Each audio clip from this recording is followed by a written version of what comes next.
Hello everyone, welcome to Metrics for Innovative AI Products webinar. My name is Reza Madad, and as an AI product lead, I have had the opportunity to apply various metrics in the life cycle of several AI products. In this webinar, I will share my experiences of metrics in creating, assessing, and enhancing AI products. We will start with an overview of the importance of metrics and how they serve as a quantitative measure of the performance of AI and its impact on business outcomes. We will navigate through the world of AI products, classifying them based on their underlying technology and use cases. We will explore key AI-related metrics for each category, discuss how to select and define these metrics. Throughout this webinar, we will discuss the balance of technical and business metrics, explore the role of human in the loop in AI products, and see how metrics inform crucial decisions, particularly in the early stage of AI product development. So without further ado, let's dive in and explore how we can leverage metrics to drive our AI products toward success.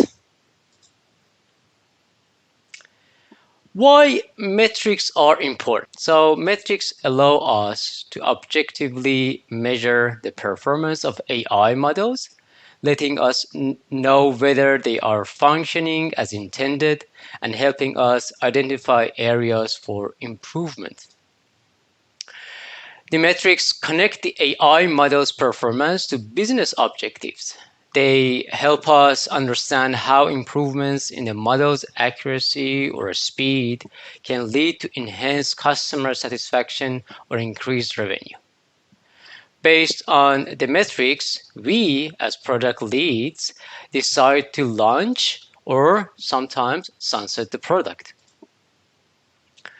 Metrics provide a way to track the progress of AI products over time. This is very crucial in monitoring improvements or recognizing when the model's performance might be declining.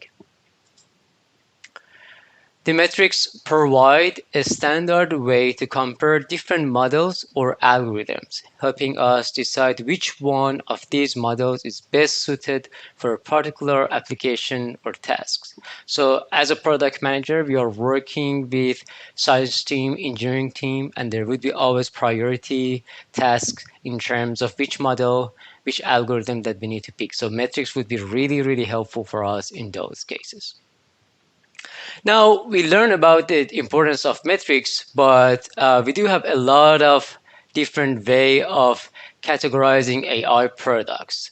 So AI products can be categorized in any way or many ways. For the purpose of this webinar, specifically on topic of metrics, I categorize AI products to text, audio, and visual-based AI products.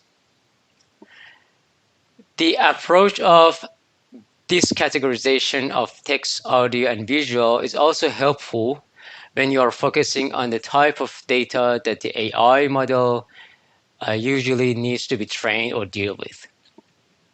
So let's go through the first one, text-based AI products. These products primarily interact with textual data. So we use technologies such as natural language processing to understand, generate, and extract meaning from human language. For example, some of these products could be chatbots for customer support, sentiment analysis tools for social media monitoring, text generation software for creating written content, and automated translators for translating written text. The audio-based AI products are those ones that they are designed to understand and interact with audio data, especially human speech. They utilize technologies like automatic speech recognition, ASR, text-to-speech, or TTS. Some of the audio-based products can be named as voice assistants like Alexa, hey Alexa, or Google Assistant, or Siri from Apple. And the next one would be transcription services that convert speech to text. And also audio analytics tool for analyzing call center data. The visual-based AI products usually work with images and videos. It could be a static or dynamic metadata of images and videos. They leverage computer vision technology, which includes image recognition, object detection, and segmentation. The examples of these products are facial recognition systems for security purposes, autonomous vehicles that use real-time video data for navigation, image and video editing tools in media and entertainment, and also medical diagnostic tools that analyze medical images or videos. Again, we can categorize the AI products in many ways, but I found it personally myself, this is a great way of categorizing AI products in terms of metrics, training data, and their applications. So let's go through metrics for each of these AI products. Let's just start with the typical metrics: accuracy, precision, recall, and F1 score. So there is no way that you say, I have been AI product lead and I have been working with science team, but never used these metrics. So every single of you, I believe you have worked with these metrics and you're familiar with these metrics. So let's say these are fundamental metrics used for assessing the performance of AI products. And these metrics help us to evaluate the model's ability to correctly classify or predict outcomes. These metrics are important, specifically for tasks like sentiment analysis, classification, or information extraction. But in addition to these typical metrics, I believe we should use more use case related or use case specific metrics for our product. That's why we need to go through these three categories one by one. Let's just start with text-based AI products. These are the key metrics that I think we can use. Word error rate. WER is used in text transcription or text generation. And it can be used to measure the rate of errors made in the output text compared to the original one. Blue, bilingual evaluation under study score, is used for tasks like machine translation or text generation, where we want to compare the AI-generated text to human-generated reference text. Another popular translation metrics is HTR, Human Targeted Translation Error Rate.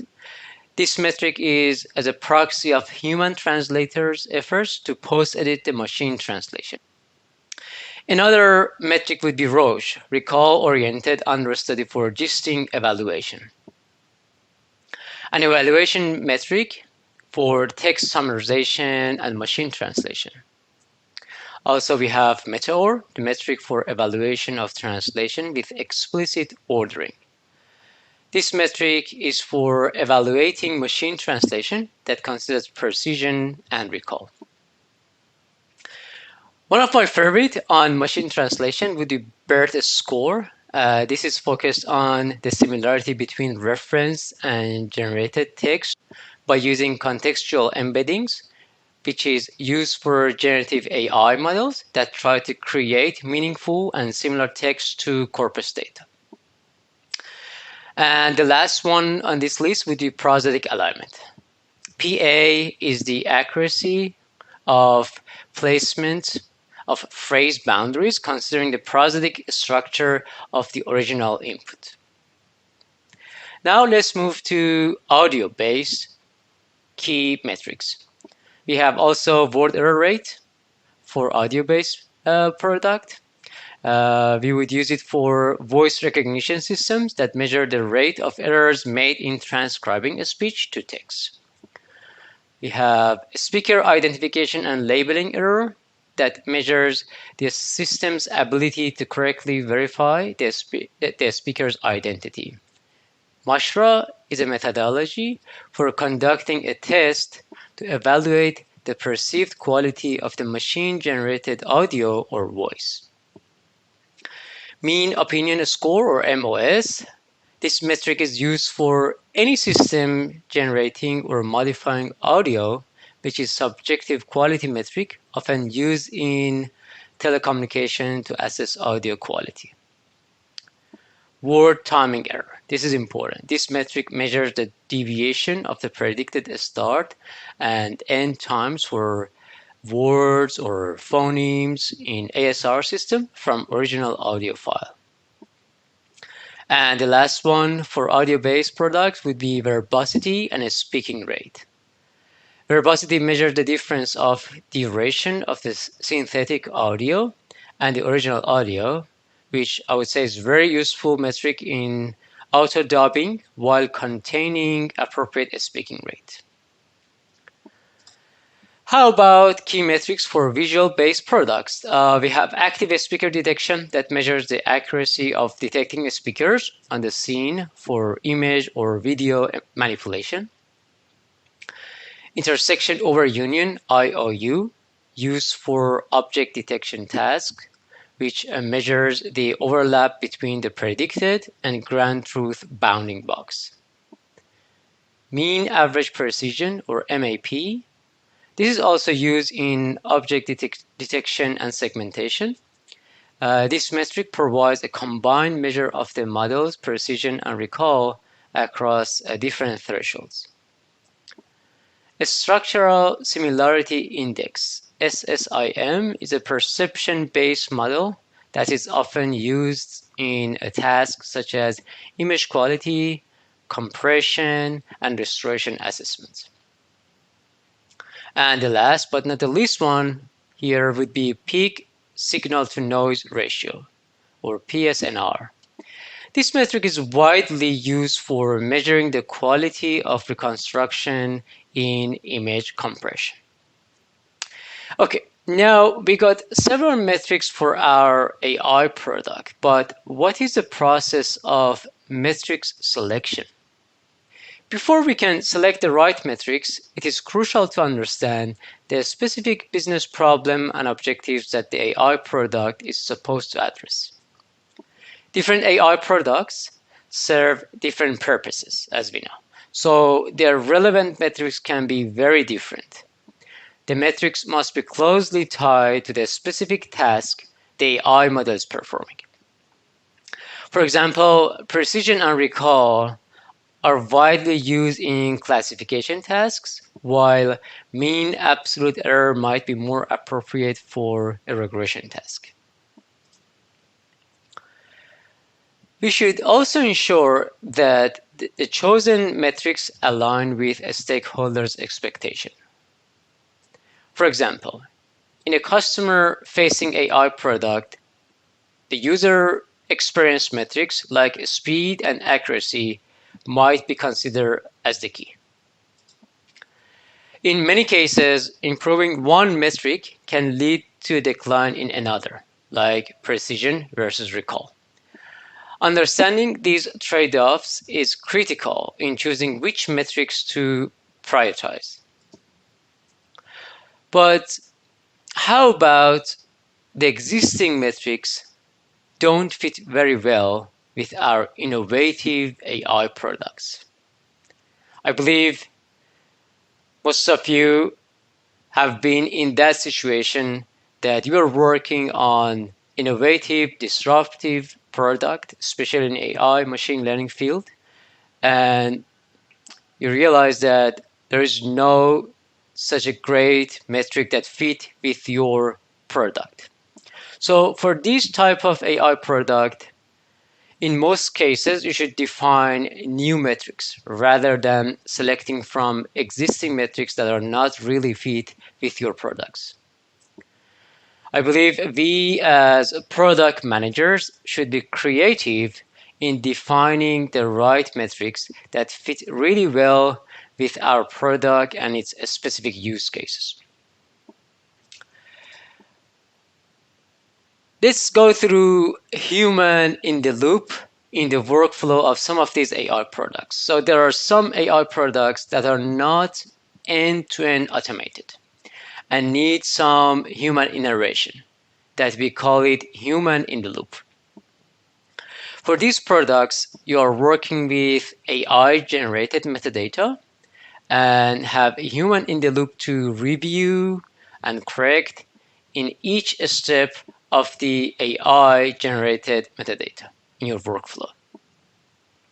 Let's go through one example together. Our AI product here that I brought it for you for as an example generates translated script of an audio file. And let's say we receive an audio in original language, English, for example, as an input for our AI product. And the output of our product is translated script in target language, like French. If you go through the workflow from left to right with ASR, we transcribe the original audio. But as we all know, the AI script may not be 100% accurate. So there will be some issues with the AI generated script. So we need to make it to be post-edited by transcribers. And we call transcribers here as human in the loop. Then we need to go through machine translation to translate the post-edited English script to French. Before sending to end users, the translation must be post-edited by human translators as human in the loop. As you see in this example, there are at least 2 rounds of human in the loop in our workflow. The reason that I'm saying at least because there would be some QA involved, maybe not, sometimes in a linear way workflow, so there would be a lot of back and forth in many industries. But let's say just 2 rounds of human in the loop in our workflow to achieve 100% accuracy of transcribing English audio to French script. So considering this example, for these type of products, we should consider the speed and cost of the whole workflow end to end and ask ourselves as product managers this critical question. Are we increasing the total timeline and cost of workflow by leveraging AI, or we are improving the cost and timeline? If you only measure the performance of your models in ASR and machine translation, you may say it's a successful product, but when you add post-editing time and cost associated with your human in the loop for each round, you may not see that you're saving time or cost in overall workflow comparing to the traditional workflow or status quo. So that's very important to measure the time and cost, for example, for the whole workflow, including your AI machine learning performance and post-editing efforts. Another important factor in these products are the adoption rate of workflow and any tools that you're using within your workflow by human in the loop. Those tools would be referred to post-editing tools that you're offering to your human in the loop within your workflow. We should consider that our human in the loop workforces are not our end users.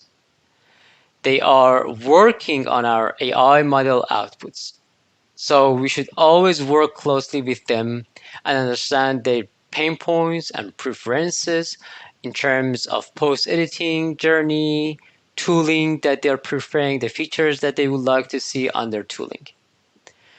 We also need to make sure that human in the loop workforces, especially on global AI products that are going to be used by millions of users around the world, that these HITL workforces in different territories and industries are adopting our workflow including our editing tools.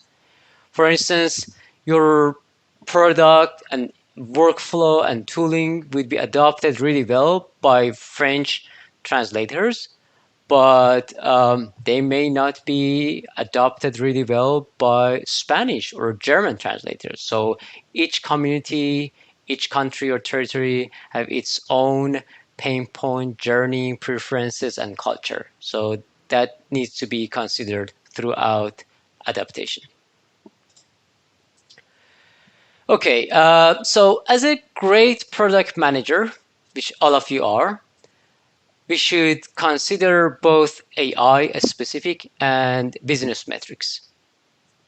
While AI specific metrics give you insight into the model performance, business metrics tell you how the model is impacting the business. The AI performance metrics provide an understanding of how well the AI model is performing on a technical level.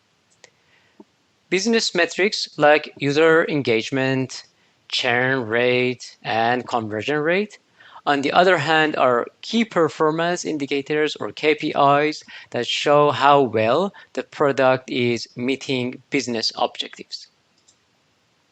AI metrics should align with business goals. For example, if a business goal is to improve customer satisfaction, then AI metric could be the accuracy of customer sentiment analysis. Improving AI performance doesn't always lead to better business outcomes. Sometimes pushing for a higher AI metric could negatively affect user experience and consequently the business metrics. User experience is key in a successful AI products. The metrics related to speed, accuracy, and utility of the AI product are all important for ensuring user satisfaction, which in turn drives positive business outcomes. The AI product development should be an iterative process. As the product is being used over time, data collected can provide insight into the relationship between AI performance and business metrics, which can inform refinement of both the AI model and metric selection. Regular monitoring and evaluation of both AI and business metrics over time is crucial to understand their trend and relationship. How we should make decision when our AI product is in its earliest stage. So let's say you are a product manager joining a startup or the organization that they're working on new initiative, and the AI initiative that you're leading is on earliest stage. So how you can make decision with metrics.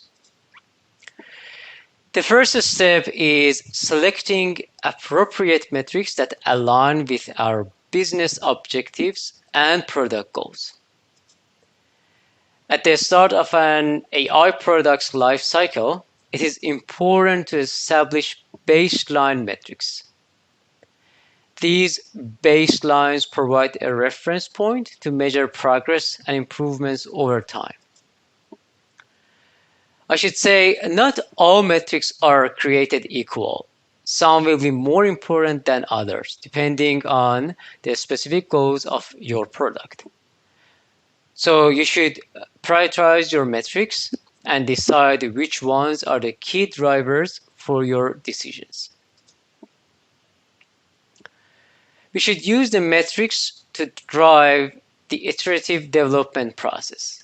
Continually test and measure the product against these metrics and make adjustments based on the results. As you gather data and learn more about how your product is used, you should validate whether your chosen metrics are indeed the right ones. Do they accurately reflect user needs and product performance? If the answer to this question is no, so you need to go ahead and adjust them. In the earlier stages, the product might perform exceptionally well on certain metrics, but that could be due to overfitting. So you should make sure to choose and use techniques like cross-validation to ensure the model generalizes well. As a product leader, there will be times when you have to make a very difficult but necessary decision based on the metric and data. This could include pivoting the product direction, or in some cases, sunsetting a product. I know these decisions might not always be easy or popular, and for some of you that you just started your journey in product management, you don't want to sunset the product that you have been working on for a couple of years. But believe me, they are crucial for the overall success and viability of the business. The key is to be transparent, super communicative within your org, with your potential stakeholders, and also customers. Being transparent about why these decisions are being made, and you need to make sure that these decisions are rooted in solid metric-driven reasoning. So metrics are your friend to support you and defend you in these situations. One thing before we wrap it up, so remember, metrics are not a one-time setup. The metrics need to be reassessed regularly, especially in the early stages of product. Cool. Let's wrap it up this webinar with our key takeaways. So in this webinar, we have walked through some key insights into metrics for AI products. We have explored various metrics associated with AI products, each with its own implications for product performance and business outcomes. From text to audio to the visual-based AI products, the diversity of metrics highlights the wide range of ways we can assess and improve these innovative products. Aligning metrics with a specific product and business objectives are so crucial. We have seen how a thoughtful, strategic approach to metric selection can provide valuable insights into product performance and drive key improvements. Lastly, we discuss the critical role of metrics in guiding decision-making, particularly in the early stages of an AI product's lifecycle. We explored how metric-driven decisions can lead to better product outcomes and highlighted the need for product leaders to be prepared to make challenging decisions based on these metrics. Thank you all for joining me in this webinar on exploration of metrics for innovative AI products. I hope you have found this webinar helpful in guiding you in your own journey with AI product management. Please feel free to reach out on LinkedIn if there is any question, and I wish you all the best.